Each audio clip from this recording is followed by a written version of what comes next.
अध्याय 2। कहानी का आगाज। रविंद्र ने विला के आंगन में से आने वाली आवाज का पता लगाने के लिए उसे जांचने का निर्णय किया। वह निश्चित था कि यह कोई बच्चों का खेल नहीं था। धीरे धीरे वह विला के भीतर की ओर बढ़ते चले गए। जब वह विला के एक कमरे में पहुंचे तो वहां एक पुराना पियानो खड़ा था। यह था उसी तरह की आवाज जिसे वह पिछली रात सुना था, अनहद ध्वनियां, गाते हुए स्वरूप। वह पियानो पर अपने हाथ रखा और साहसी रूप से कुछ स्वर बजाएं।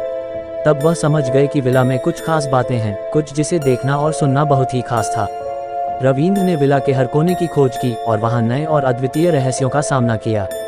वह देखा कि विला की दीवारों पर चित्रित थे अनजान चेहरों के छायांकन, और वो छायांकन बदलते जा रहे थे जैसे कि कोई कहानी का हिस्सा चल रहा हो।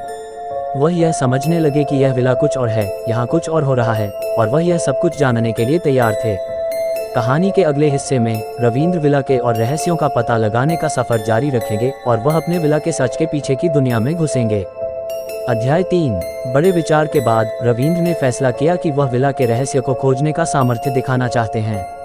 वह अपने दोस्तों को जुटाकर उन्होंने एक रात का यात्रा योजना बनाई। जब रात आई तो सब ने अपने ताकत और हिम्मत को जमा किया और विला में प्रवेश किया। उन्होंने सुना कि विला में अजीब अजीब आवाजें आ रही थीं, पर वे आगे बढ़े। वे विला के दायरों की ओर बढ़ रहे थे जब एक दरवाज़ा खुला। उन्होंने अंधकार में एक फिगर सी छवि देखी जिसमें वे अपने खिलौनों को देखे। रविंद्र ने उनकी ओर बढ़ते हुए कहा, क्या ये हमारी खिलौने हैं? छवि ने सिर झुकाया और कहा, हाँ रविंद्र, ये तुम्हारी खिलौने हैं।